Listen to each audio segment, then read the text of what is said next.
চৰকাৰৰ তৰফৰ পৰা আৰম্ভ হ'ল এখন নতুন আঁচনি, যিখন আঁচনিৰ নাম হৈছে নিৰ্মাণ সখী আঁচনি। যোৱা ভিডিঅ'ত মই নিৰ্মাণ সখী আঁচনিৰ বিষয়ে আলোচনা কৰিছিলোঁ। এইটো আঁচনিত কাঠ মিস্ত্ৰী, ৰাজমিস্ত্ৰী, ৰং মিস্ত্ৰী আৰু শ্ৰমিকসকলে কিন্তু এপ্লাই কৰাৰ আগতে এইটো ৰেজিষ্টাৰ কৰিব লাগিব আপোনাৰ mobile number.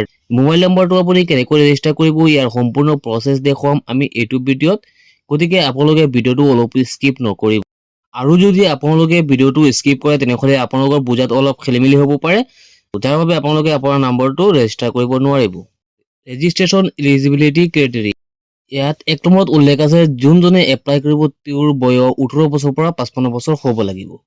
Aadhaar number with active mobile number link to Aadhaar. Aadhaar কাৰ্ডৰ লগত মোবাইল নাম্বাৰটো লিংক থাকিব লাগিব। আৰু আপোনাৰ ই-শ্ৰম কাৰ্ড থাকিব লাগিব। আৰু মানুহজন অসমৰ বাসিন্দা হ'ব লাগিব। আৰু ডকুমেণ্টছ কি লাগিব? এড্ৰেছ প্ৰুফ লাগিব। এড্ৰেছ প্ৰুফত দি আছে driving licence, voter ID, ration card, bank passbook এইবিলাক লাগিব। লগতে লাগিব 90 ডেজ ৱৰ্ক এক্সপেৰিয়েঞ্চ চাৰ্টিফিকেটটো লাগিব। আধাৰ লিংক বেংক পাছবুক লাগিব। বেংক পাছবুকৰ লগত আধাৰ লিংকটো থাকিব লাগিব। আৰু 90 দিন কাম কৰাৰ এক্সপিৰিয়েঞ্চ থাকিব লাগিব। ই-শ্ৰম কাৰ্ড থাকিব লাগিব, আধাৰ কাৰ্ড থাকিব লাগিব। এইখিনি আপোনাৰ এপ্লাই কৰাৰ সময়ত এইখিনি প্ৰয়োজন হ'ব। এইখিনি ডকুমেণ্ট যদি আপোনাৰ হাতত আছে তেনেহ'লে আপুনি এইটো আঁচনিৰ বাবে আপুনি এপ্লাই কৰিব পাৰিব। আপুনি যদি আমাৰ ভিডিঅ'টো নতুনকৈ আহিছে তেনেহ'লে আমাৰ এই চেনেলটো ছাবস্ক্ৰাইব কৰি ৰাখিব। আৰু যদি ফেচবুকত চাই আছে তেনেহ'লে আমাৰ পেজটো ফ'ল' কৰিব। ভিডিঅ'ৰ ডিছক্ৰিপশ্যনত লিংকটো দিয়া আছে, সেইটো লিংকত ক্লিক কৰিলে আপোনালোকে ডাইৰেক্ট এইটো পেজত আহি যাব পাৰিব। ইয়াত আপোনালোকে পাব নিউ ৰেজিষ্ট্ৰেশ্যন। এই নিউ ৰেজিষ্ট্ৰেশ্যন অপশ্যনটোত আপোনালোকে ক্লিক কৰি দিব। তাৰপিছতে এই পেজটো আহিব, আপোনালোকে স্ক্ৰল ডাউন কৰি অলপ তললৈ আহিব। ইয়াত একেবাৰে তলত আপোনালোকে পাব ক্লিক হেয়াৰ টু এপ্লাই। এই অপশ্যনটোত আপোনালোকে অ'কে কৰি দিব। তাৰপিছত এইটো পেজ আহিব, ইয়াত আপোনালোকে মোবাইল নাম্বাৰটো দিব।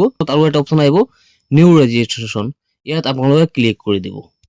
নিউ ৰেজিষ্ট্ৰেশ্যনত ক্লিক কৰাৰ পিছত আপোনালোকৰ সন্মুখত ইয়াত এই পেজটো আহিব। ইয়াত আপোনালোকে য়েছ অপশ্যনত অ'কে কৰি দিব। ইয়াত আকৌ আপোনালোকে য়েছ আৰু ন' পাব। ইয়াত আপোনালোকে ন' অপশ্যনত অ'কে কৰিব, কিয়নো আমি আগতে ইয়াৰ বাবে এপ্লাই কৰা নাই। যিহেতু আমি আগতে এপ্লাই কৰা নাছিলোঁ সেইকাৰণে ইয়াত আমি ন' অপশ্যনত অ'কে কৰিম। ইয়াত আপোনালোকৰ নিজৰ যিটো ডিষ্ট্ৰিক্ট হয় এই ডিষ্ট্ৰিক্টটো আপোনালোকে ইয়াত চিলেক্ট কৰিব। তাৰপিছত অফিচ, আপোনালোকৰ যিটো অফিচ আছে সেই অফিচটো আপোনালোকে ইয়াত চিলেক্ট কৰি ল'ব। তলত মোবাইল নাম্বাৰটো অট'মেটিক আহি যাব। তাৰপিছত পাব এটা বাকচ, তাৰপিছত এটা বক্স আহিব আই এগ্ৰি। এই বক্সটোত আপোনালোকে ৰাইট চিন কৰিব। বক্সটোত ৰাইট চিন কৰি তলত আৰু দুটা অপশ্যন পাব, এটা পাব আধাৰ আৰু এটা পাব BID। আপোনালোকে আধাৰ যিটো অপশ্যন আছে ইয়াত আপোনালোকে ক্লিক কৰিব। তাৰপিছত আকৌ এই পেজটোলৈ আহিব, ইয়াত পাব আই এগ্ৰি, মই মানি লৈছোঁ। এই অপশ্যনটোত আপোনালোকে আকৌ অ'কে কৰিব। তাৰপিছত আকৌ এটা বক্স পাব I agree to terms and condition, ইয়াত আপোনালোকে ৰাইট চিন কৰি দিব। ৰাইট চিন কৰি দি পিনি আপোনালোকে তলত এতিয়া আধাৰ নাম্বাৰটো যিটো আছে আপোনালোকৰ এই আধাৰ নাম্বাৰটো ইয়াত বহুৱাই জেনেৰেট OTPত আপোনালোকে অ'কে কৰিব। ওপৰৰ এই বাকচটোত ৰাইট চিন কৰাৰ পিছতহে আপোনালোকে ইয়াত OTPটো বহুৱাব পাৰিব। OTPটো বহুৱাৰ পিছত আপোনালোকে ইয়াত পাব ছাবমিট OTP। এই ছাবমিট OTPত আপোনালোকে অ'কে কৰি দিব। তাৰপিছত আপোনালোকে পাব ৰেজিষ্টাৰ নাও। এই ৰেজিষ্টাৰ নাওত আপোনালোকে অ'কে কৰিব। তাৰপিছত আপোনালোকে ৰেজিষ্টাৰ ID নাম্বাৰটো আপোনালোকে ইয়াত পাই যাব। এইটো আপোনালোকে স্ক্ৰীনশ্বট কৰি আপোনালোকে ৰাখি দিব। তাৰপিছত আপোনালোকে ইয়াত অ'কে অপশ্যনত ক্লিক কৰি দিব। ইয়াত আপোনালোকে এপ্লাই কৰাৰ সময়ত 25 টকা এটা চাৰ্জ কাটিব। আপোনালোকে যদি এই 25 টকাটো এতিয়াই পে' কৰি দিব বিচাৰে তেনেহ'লে য়েছ অপশ্যনত অ'কে কৰিব, অন্যথা ন' অপশ্যনত অ'কে কৰি। এতিয়া আপোনালোকৰ যি ৰেজিষ্টাৰ আছে ৰেজিষ্টাৰটো কমপ্লিট হ'ল। এতিয়া আপোনালোকৰ সন্মুখত ফৰ্মটো আহি গৈছে। এতিয়া আপোনালোকে ফৰ্মটো ফিল আপ কৰিব পাৰিব। ফাৰ্ষ্ট টাইমত আপোনালোকে বেছিক ডিটেইলছ দিব লাগিব। তাৰপিছত আপোনালোকে ৱৰ্কাৰ এড্ৰেছ দিব লাগিব। তাৰপিছত আপোনালোকে বেংক ডিটেইলছ দিব লাগিব।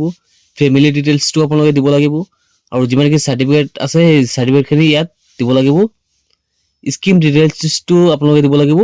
তাৰপিছত কিছুমান আপোনালোকে ডকুমেণ্টছ আপলোড কৰিব লাগিব। আৰু তাৰপিছত আপোনালোকে ফাইনেল প্ৰিভিউ, একেবাৰে শেষত আপোনালোকে যিমানখিনি ফিল আপ কৰিলে সেইখিনি ভুল নে শুদ্ধ সেইখিনি আপুনি চাব পাৰিব। আৰু একেবাৰে শেষত আপোনালোকে পে'মেণ্ট কৰিব লাগিব। এয়া আপোনালোকে চাব পাৰিছে ফৰ্মটো। এটা ফৰ্ম ফিল আপ কৰাৰ পিছত নেক্সট ফৰ্মটো ওলাই আহিব। এইটো ভিডিঅ'ত আমি ফৰ্ম ফিল আপ নকৰোঁ, কিয়নো ফৰ্মখন ফিল আপ কৰিলে ভিডিঅ'টো বহুত দীঘলীয়া হৈ যাব। এইটো ভিডিঅ'ত কেৱল আপোনালোকে আইডিটো কেনেকৈ ৰেজিষ্টাৰ কৰিব সেইটো প্ৰচেছ আমি আপোনালোকক দেখুৱাই দিলোঁ। নেক্সট ভিডিঅ'ত ফৰ্মটো কেনেকৈ ফিল আপ কৰিব ইয়াৰ প্ৰচেছটো ধুনীয়াকৈ আমি দেখুৱাই দিম আপোনালোকক। গতিকে আপোনালোকে আমাৰ চেনেলটো ছাবস্ক্ৰাইব কৰি ৰাখিব। লগ হ'ব নেক্সট ভিডিঅ'ত।